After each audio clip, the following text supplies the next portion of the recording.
Got a, as usual, very busy day today. We are going to record a podcast with multiplier right now, so probably just going to time lapse that.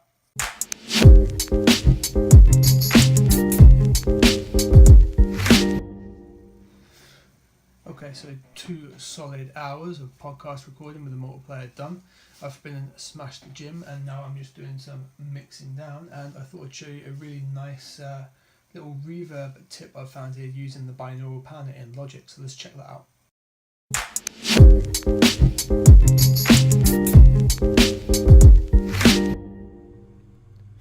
Okay, so here we are inside the project in Logic. We've got lots of audio in here, something I started doing on Machine and brought the audio over, something I do quite a lot. I've done another video on how I go about that process, so hopefully we'll remember to link that up the top here. What I wanted to show you is what I've done with the reverb here on the sample cuts, which is this.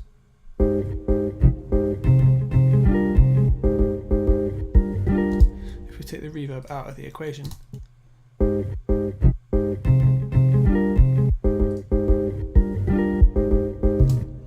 it's adding a really nice sort of a room sound to it, and I've made use of the binaural panner in Logic for that. So just a quick explanation of what binaural panning is. Effectively, when you pan something left to right normally in the DAW, it just takes that piece of audio and puts it in the left channel or the right channel by a higher percentage than the other. So it's 50% on both sides. When you pan it then to the right, it will move up to 60 and then drop down to 40 on the other, giving the perception of it moving over to the side. Binaural panning takes the depth of field into account as well, so it will adjust for your ears and how they would perceive a sound coming from a high direction and behind you. So it will filter out some top frequency because that would be lost as it would come through the back of your head. It takes into account the delay to go around your head from ear to ear and things like that. So it's a much more advanced way of panning and very useful in film work and surround sound, that sort of thing. But we can also make good use of it in this sort of term as well. So to access it inside Logic, if you bring your mixer up, you just do that by hitting X, or if you have chosen a channel, you've got the inspector up on the side, you can just do that with I. We right click on the panning icon and you can swap between stereo pan, balance and binaural. By default you're on balance, which is what I just explained between the left and right. Stereo pan is like you may have seen in Pro Tools, where you have 2 separate panning knobs and you can pan those mono channels individually in the space. And then we've got binaural pan, which changes to this here. So for example, we could change that wide mix there to binaural pan and it would give us this as a display. Now if we double click on this, it opens up a plugin style panner, which is this guy right here. And what we've done is we've taken the audio to go from in front of us to just behind us. We've tilted it slightly by just a couple of percent. Now I wanted to give the feeling of that reverb being the room, so perhaps you were facing a stage and you've got the reverb sound behind you, and if we solo just the reverb, it gives that perception really quite well.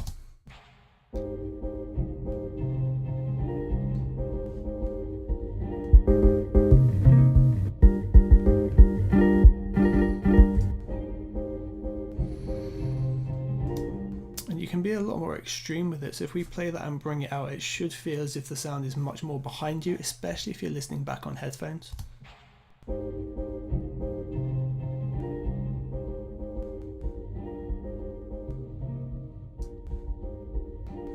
And we can tilt it as well.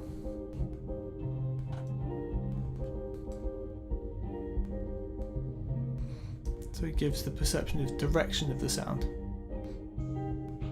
And then when we bring the original forward sound in with it,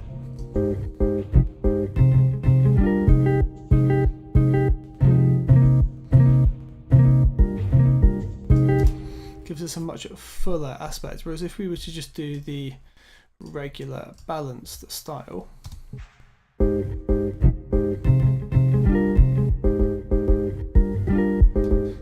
it is just the reverb of exactly what you're hearing. If we move that back there, gives us a whole depth of field to work with in space, and it just works really nicely. If we have it muted out and listen to the track and then bring it in,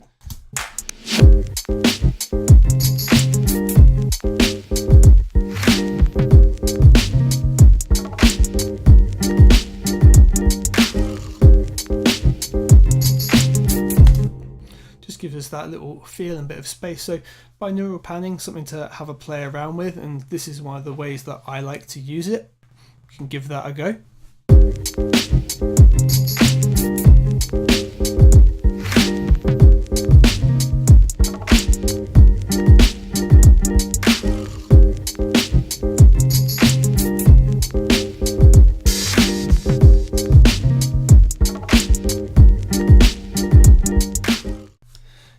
I could squeeze another little pro tip out from this beat here. As you can see, it's hardly mixed. I've only adjusted a couple of faders and bits like that. It's because a lot of this is audio that I just brought in from Machine. It was already, as I wanted it to sound for the most part, and it's early stages. I'm still getting the idea and concept together. But one thing I did find when I brought the project together and started doing what I'm doing now was the kick drum was a little bit weak, but now, as you hear, that's not the case, and it's Rbass here that makes up a huge chunk of that. This is rocking in at 65 hertz. What that does is it detects the audio that's coming in and generates a sine wave at this set frequency here. Now 65 is likely that I've gone and worked out that is the note of the key sample that's triggering in this track. What we can do to find out what that would be, I would go to something like my classics selection here. We've got HEQ. If we grab HEQ, it's got musical references on it here. So what do we got? 87. If we go a little bit lower, what do we got on C2? There we go. So C2, the note, is 65 hertz effectively. The way I know that is this purple note here is then referenced to the frequency here. So selected C2 is then snap that to 65, which I've got going in here. It's possible I just did it by ear. I don't really remember because initially I did the concept of this beat a little while ago. We've just come back to working on it today, but that's likely how I would have done that, and that makes a huge difference to the overall sound. Let's get rid of UEQ.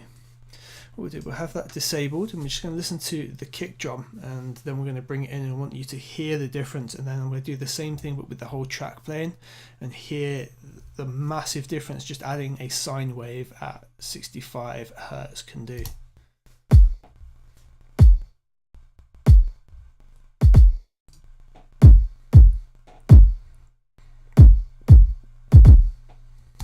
Cool, so we're slamming and distorting that. It's making it a much bigger, fatter drum. Now listen to the difference here.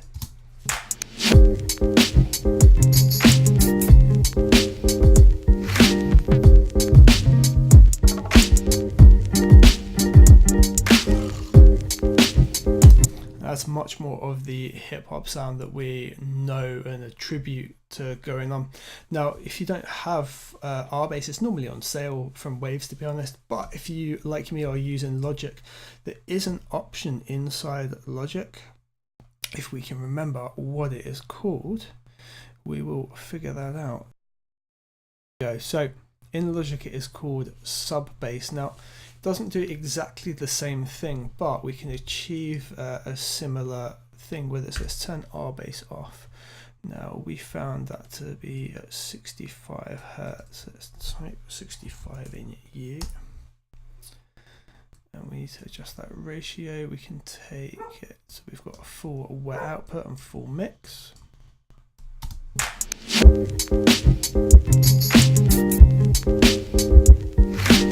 Cool, so we've got just wet there, and what you can hear is just what's being added in. If we bring dry in as well,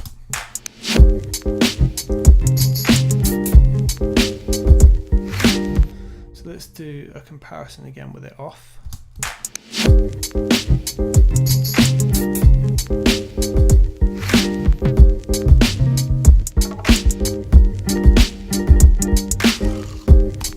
it doesn't distort in the same way as Rbass, but if we then go and put a compressor on as well, and we ease the compressor right off, and we put the distortion on here,